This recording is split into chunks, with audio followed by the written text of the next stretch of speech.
I feel really drawn to projects that tell human stories and have some kind of goal or mission behind them.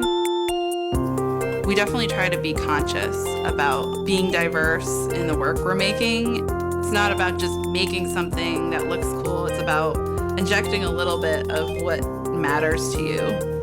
Who are we talking to? What do they care about? We want to make sure that we're connecting with audiences in a way that resonates.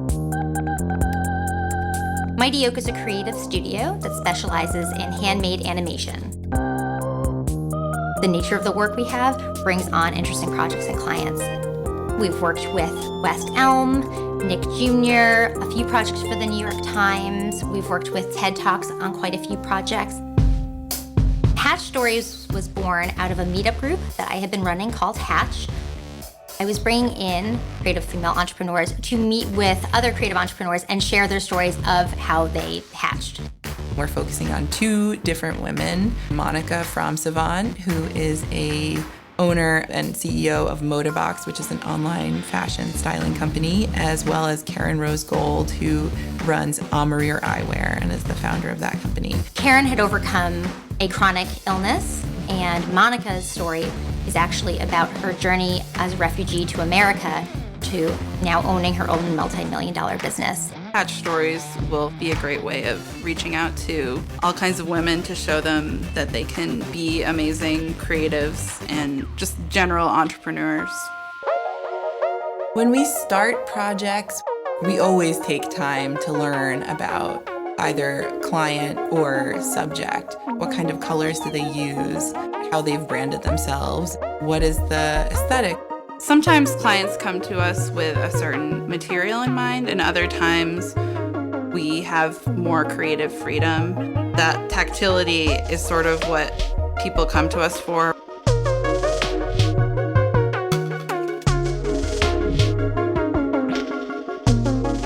We begin with concepting, and we start with offering a few different ideas, and from there we jump into storyboarding. We try to be really, really clear with our storyboards so that the client knows, like, okay, this is what it's going to look like, this is how it's going to roll. In order to readjust in stop motion, you literally have to go back and reshoot the whole thing. Working on the piece recently for West Elm, we knew that the main focus of the video was bedding. And naturally, bedding is made of fabric, and we were like, well, we should use fabric for the whole thing. We have a ton of fabric. I've been collecting fabric for years. Really, I've been collecting all kinds of weird things because you never know what can be used. We're a funny group because we sort of like things that are weird and dark. The kind of animation we love is like weird Eastern European animation, but we also love pop culture and bright colors. So we're sort of combining all of those things. I recently worked on a project for TED. As the director, I got to experiment with found objects. They were more open to different materials. We created puppets out of collage elements. When we're animating, it's a magical moment of seeing something you've made come to life.